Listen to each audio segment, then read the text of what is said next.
let's talk about J R R Tolkien. When I went to UC, I did an entire class on J R R Tolkien. I asked you guys if you wanted a deep dive, you said yes. So I'm just gonna kind of get a feel for it. I've never done a video like this before.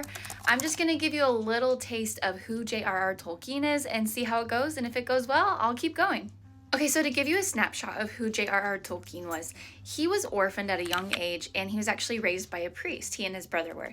And he has hands down the most romantic story that I have heard. He fell in love with this girl. She was a few years older. They met when they were teenagers, but the priest forbade him to date her for, it was like a whole slew of reasons. But anyway, the priest said, until you come of age. Well, when he came of age, he went and got her. Her name was Edith, and she's actually engaged to another man. And he wrote her these letters and was like, I'm in love with you. So she broke off the engagement. They got married and they were married for the remainder of his life. He was a World War I vet and he also was a scholar. Fun fact, he also invented languages, something me and my best friend, my childhood best friend also did.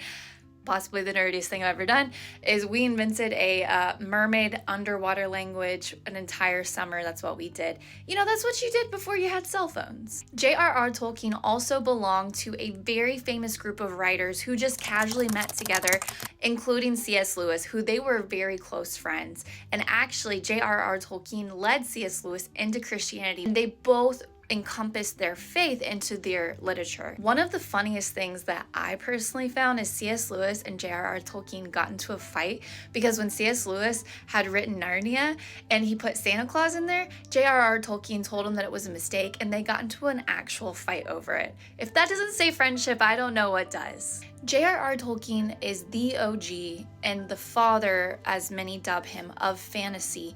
Obviously, fantasy has been around, but he would draw upon medieval literature a lot and he would encompass it into his writings, and it really blew up with Lord of the Rings and The Hobbit. Did you find this video interesting? Do you want me to do more? If so, let me know in the comments and I'll keep going.